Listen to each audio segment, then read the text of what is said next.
Bonjour à tous, j'espère que vous allez bien. Je vous retrouve aujourd'hui pour une nouvelle vidéo. En fait, dans cette vidéo, j'aimerais vous parler de certains jeux, ou en tout cas oracles, voilà, dont j'ai fait l'acquisition dernièrement. Donc j'avais envie de vous en parler, de vous les présenter, parce que en fait, j'aime partager, au-delà des tirages, de la cartomancie, du côté développement personnel, etc., qu'on peut retrouver dans la cartomancie, ou en tout cas dans la façon dont je l'utilise. J'adore le côté visuel des cartes en fait. J'adore les cartes, j'adore le côté visuel des cartes et j'adore aussi donc, le partager. Donc je voulais vous faire une petite vidéo pour vous parler de ces différents oracles que j'ai reçus dernièrement, que j'utilise là depuis quelques jours, quelques semaines.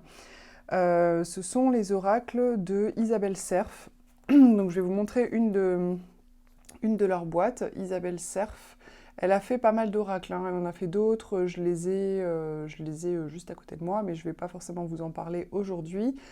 Et donc en fait, Isabelle Serf a créé, parmi les nombreux oracles qu'elle a créés en collaboration avec des artistes qui ont fait les illustrations, etc., elle a créé une série d'oracles autour des signes astrologiques. Donc j'ai trouvé ça super intéressant de vous le partager. Je suis aussi super intéressée d'en avoir fait l'acquisition parce que je trouve que c'est vraiment une approche très intéressante. Je trouve que c'est vraiment une super bonne idée. Alors donc en fait là vous voyez j'ai 4 boîtes. Donc ce sont finalement des oracles qui sont de la même famille. Ils s'appellent les horoscopes magnétiques. Donc chaque horoscope magnétique a un nom. Par exemple pour les signes de feu, qui sont Bélier, Lion, Sagittaire, ce sont les Phénix. Pour les signes de terre, qui sont Taureau, Vierge, Capricorne, ce sont les Bâtisseurs. Pour les signes d'air, que sont Gémeaux, Balance, Verseau, ce sont les Monarques. Et pour les signes d'eau, que sont Cancer, Scorpion et Poisson, ce sont les Atlantes. Donc j'adore aussi la symbolique des noms qu'elle a choisis pour justement représenter chaque signe, en fait, chaque énergie, chaque élément, parce que quelque part, chaque élément représente une énergie. Moi, j'apprécie beaucoup cette approche parce que je m'intéresse beaucoup à l'astrologie, vraiment plus de manière personnelle, hein. C'est pas quelque chose que je pratique sur le plan professionnel, mais voilà, c'est quelque chose que je trouve vraiment très intéressant, très pertinent. Sans rentrer dans le détail des signes, je trouve qu'effectivement, il y a vraiment différentes familles de, de signes finalement, d'influence énergétique en lien avec justement les astres, les planètes, etc. Ces différentes familles, donc ce sont l'eau, le feu, la terre et l'air. Et c'est vrai que même si chaque signe est différent, il y a quand même vraiment des influences énergétiques un petit peu en rapport avec chaque famille. Par exemple, les signes d'eau, on dit souvent voilà, que ce sont souvent... Alors, il n'y a pas que le... On est d'accord pour dire que chaque personne est composée de plein de façons. Mais voilà, si on reste vraiment sur le signe, on dit souvent que voilà, tout ce qui est signe d'eau, ça va être des signes souvent plus intuitifs, plus sensibles, plus dans l'émotionnel, etc. Les signes de feu, ils ont tendance à vraiment beaucoup passer à l'action, mettre en action les choses, transformer les choses, etc. Les signes de terre ont un côté très très solide, très stable, très posé. Pour vulgariser, hein, voilà, c'est pour donner des idées, mais en même temps c'est très cohérent finalement avec l'élément quand on l'observe. Et les signes d'air vont souvent être d'une grande vivacité d'esprit, très novateurs, assez orientés vers le futur aussi, assez visionnaires, dans une forme de légèreté aussi, mais en lien aussi avec le mental et la vivacité d'esprit. Et tout ça, c'est quand même très, je trouve c'est intéressant parce que c'est vraiment très en relation avec les éléments quand on les observe. Par exemple, pour les signes d'eau, on entend souvent parler de tout ce qui va être mémoire de l'eau. Donc c'est vrai que les signes d'eau, c'est souvent une énergie, l'eau qui va être plutôt orientée vers le passé, justement en rapport avec cette notion de mémoire de l'eau. Et la mémoire de l'eau, elle se trouve partout, puisqu'en fait, tout dans la nature, tout dans le vivant est composé majoritairement d'eau. Donc je trouve que c'est super intéressant. C'est pareil pour les signes de terre, quand on observe une montagne, on voit bien qu'une montagne, ça se laisse pas abattre comme ça, c'est quelque chose de solide, c'est quelque chose de stable, ça reste, c'est pas mouvant, ça reste au même endroit. Alors bien sûr que ça se déplace, hein, il y a bien sûr des mouvements tectoniques, etc., qui font que ça se déplace. Mais voilà, dans l'idée, c'est ça. Pour le feu, c'est quelque chose qui va démarrer vite. Un feu, ça prend très très vite. Un feu de forêt, si les conditions sont là, si il y a une sécheresse, etc., ça va vraiment démarrer très très vite. Donc on peut imaginer aussi ce côté mise en action, mise en action quelque part qui va très vite.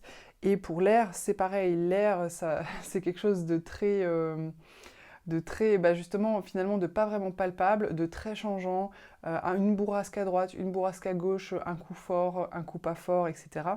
Et moi, ce que ça me fait penser aussi par rapport à la relation avec le mental, c'est que on dit souvent, par exemple, dans les régions où il y a des vents très forts, par exemple, je l'avais déjà entendu, par exemple, pour la France, à Toulouse, ou voilà, dans le sud de la France, où il y a des vents forts à certains moments de l'année, que ce sont souvent des périodes, quand il y a ces fameux vents très forts, où il peut y avoir des accès de folie, des choses justement sur le plan psychologique, des personnes en fait qui se laissent fortement énerver d'une certaine façon par le vent. Le vent a un impact tout simplement sur la psychologie de la personne, l'état d'esprit de la personne, et des fois on observe des personnes bah, voilà, qui deviennent plus nerveuses, voire même, jusque dans certains cas, carrément qui partent en vrille, si je peux dire, et puis qui commettent des crimes, voilà, ou qui ont des accès de colère, des choses comme ça.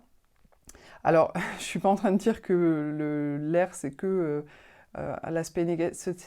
cet aspect négatif-là, mais en tout cas, je trouve ça intéressant de voir à quel point le vent, quelque part, l'air peut avoir aussi un impact sur tout ce qui est psychique et mental. C'était juste pour faire ce parallèle-là.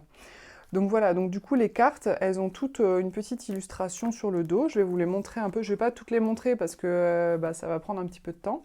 Là, donc, j'ai pris les cartes des bâtisseurs, donc c'est pour les signes de terre.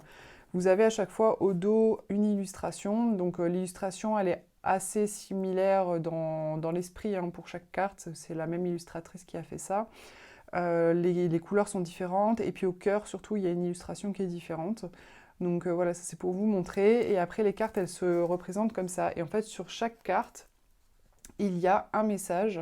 Et en fait, moi, de ce que je ressens et de ce que je comprends depuis que je les ai et depuis que je les utilise, c'est que finalement, pour chaque énergie, quelque part, que ce soit feu, air, eau, terre, comme chaque énergie représente des choses spécifiques, on va dire, chaque élément représente des choses spécifiques, les messages sont orientés par rapport à ces énergies-là.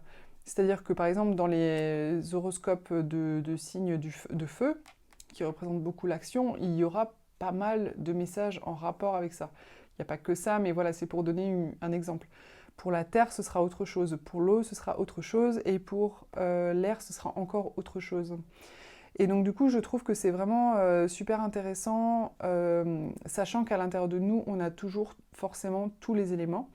Il y a certains éléments en nous qui sont plus forts que d'autres. Ça, on peut le ressentir soit intuitivement en apprenant à se connaître, soit en s'intéressant à l'astrologie, par exemple pour soi-même, en faisant par exemple un thème natal, ce genre de choses. Et du coup, on se rend compte qu'en fait, on a beaucoup d'influences de signes de feu, ou de signes d'eau, ou de signes d'air, ou de signes de terre, ou alors moitié-moitié entre deux éléments, par exemple, et puis les autres, c'est plus anecdotique. Voilà, donc du coup, je trouve c'est super intéressant, en fait, de jouer un petit peu avec ça, avec ces cartes-là, et par exemple, de venir explorer, en fait, certaines de nos énergies grâce à ces cartes-là. Donc par exemple, si dans votre signe solaire, donc dans votre signe principal, vous avez un signe de feu, et que vous voulez travailler par rapport à ça, vous pouvez utiliser du coup les cartes qui sont en rapport avec l'élément feu, avec votre signe de feu. Si dans votre vie émotionnelle, vous avez par exemple un signe d'air, eh ben, vous allez pouvoir, quand vous cherchez peut-être un message en rapport avec votre vie émotionnelle, pourquoi pas utiliser une carte qui a plus en rapport avec l'énergie justement de l'air, puisque c'est l'énergie qui va être la plus présente par rapport à votre sensibilité émotionnelle. Bon voilà, je ne rentre pas dans les détails par rapport à l'astrologie. Ce sera peut-être intéressant que je fasse un jour je sais pas, sur une petite interview ou un échange, peut-être avec une astrologue à ce sujet, peut-être pour compléter. Mais bon voilà, je voulais vous partager un petit peu ces cartes-là, je les trouve vraiment super, et comme dit, il y a vraiment un message direct par rapport à ça. Donc moi, à la limite, ce que je peux vous proposer, juste comme ça pour l'exemple, c'est de tirer une carte. Alors là, au moment où je fais la vidéo, on est dans le signe du lion, donc je vais du coup regarder dans les signes de feu. Et je vous propose juste de tirer une carte, c'est vraiment sans question, hein, mais c'est juste pour vous montrer un peu le type de message. Je vous montre déjà la couleur et tout ça. Hop, voilà. C'est juste pour montrer un peu le type de message qu'on peut trouver en fait dans ces cartes-là. Hop, bon bah voilà, elle a sauté tout de suite. Alors, donc le message de cette carte-là, donc j'ai pris signe de feu vraiment parce qu'on est dans le lion, c'était vraiment juste pour l'exemple, c'est aujourd'hui, on te demande de garder confiance en toi. Tu peux par moments te comparer aux autres de façon négative et avoir cette impression de ne pas être compris. Tu peux alors chercher à rentrer dans un moule, tu es unique et ton énergie aussi. Alors reste toi-même et continue à faire tout ce que tu as déjà entrepris. Voilà, donc je vous la montre, ça c'est vraiment pour le plaisir visuel. Donc ce sont à chaque fois des messages comme ça qui viennent entrer en résonance. Et vous voyez, c'est intéressant, je vous disais avant par rapport au signe de feu, que ça a souvent un rapport quand même, pas tout, mais vraiment souvent quand même avec tout ce qui est mise en action. Et là, bah, l'exemple le montre parce qu'effectivement, ça parle de confiance en soi. C'est vrai. Et d'ailleurs, la confiance en soi, ça part d'où? Ça part du plexus solaire, ça part aussi d'une énergie de feu quelque part. La confiance en soi, c'est quand même vraiment en rapport avec une énergie de feu. Parce que la confiance en soi, c'est ce qu'on va offrir au monde, c'est ce qui va nous permettre de prendre notre place dans le monde, c'est ce qu'on va rayonner quelque part. Si on a une confiance en soi, on va rayonner, donc c'est quelque chose de très solaire, donc quand même très en lien justement avec l'énergie du feu. Donc ça parle de confiance en soi, et à la fin ils disent quand même, alors reste toi-même et continue à faire tout ce que tu as déjà entrepris. Donc ça parle quand même vraiment de faire, de mise en action. Donc moi je trouve que c'est quand même vraiment super intéressant de travailler avec ces cartes-là.